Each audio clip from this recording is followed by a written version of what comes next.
Hello, my name is Rony Madrid. I'm from Guatemala City, and I'm a pastor of a church called Vida Real.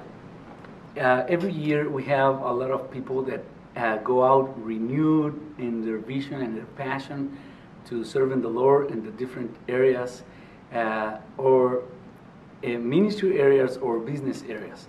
So every time we find people very passionate again for serving the Lord in those different areas.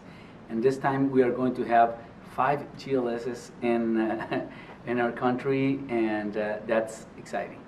Our top prayer request will be that the Lord could give us success, because it's the first time we are jumping from 1 to 5.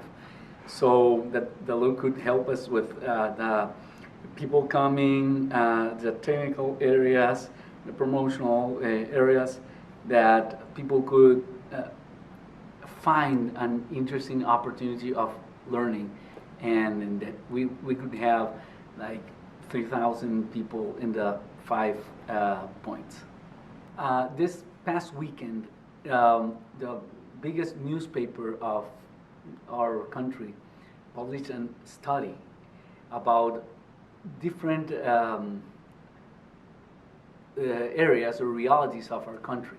One of them was very interesting, and it was about what institution the people trust better of all the institutions.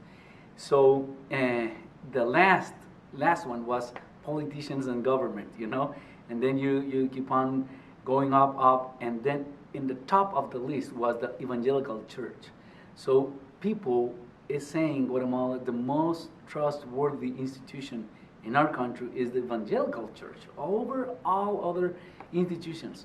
So that is a burden for us as leaders, because people are expecting integrity, they are expecting good decisions, they trust on the pastors.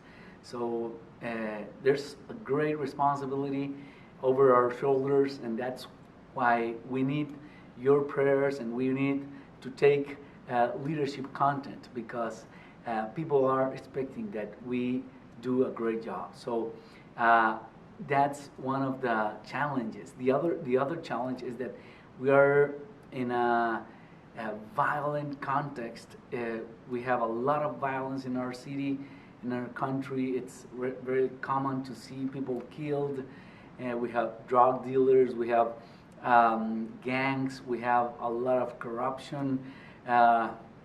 It's a lot of violence and corruption. And one of the questions a lot of people bring, and I think is not from the Lord, is why, if the evangelical church is growing and nothing happens, the violence is not stopped, the corruption is not stopped. And for me, it's the same doubt that Satan planned in Jesus' mind. Why, if you are the Son of God, you don't have authority over all these kingdoms?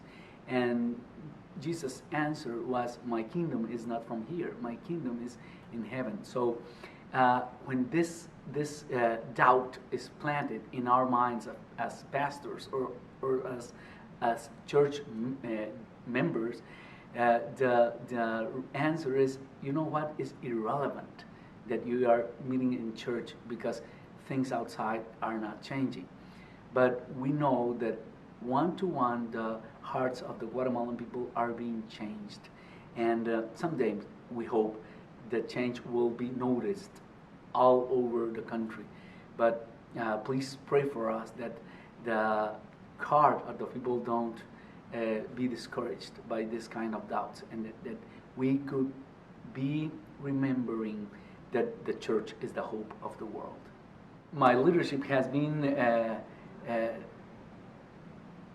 growing every year, and you know what? Sometimes I'm hearing one of the conferences, one of the speeches, and I'm thinking, okay, I will never use this teaching because I have never been in this kind of situation. And next year I go to a situation like that. So for me, the conference has been a prophetic conference that keeps me in advance of what the Lord will allow us to face in next year. So every year has been an experience of growth for our leadership in our church.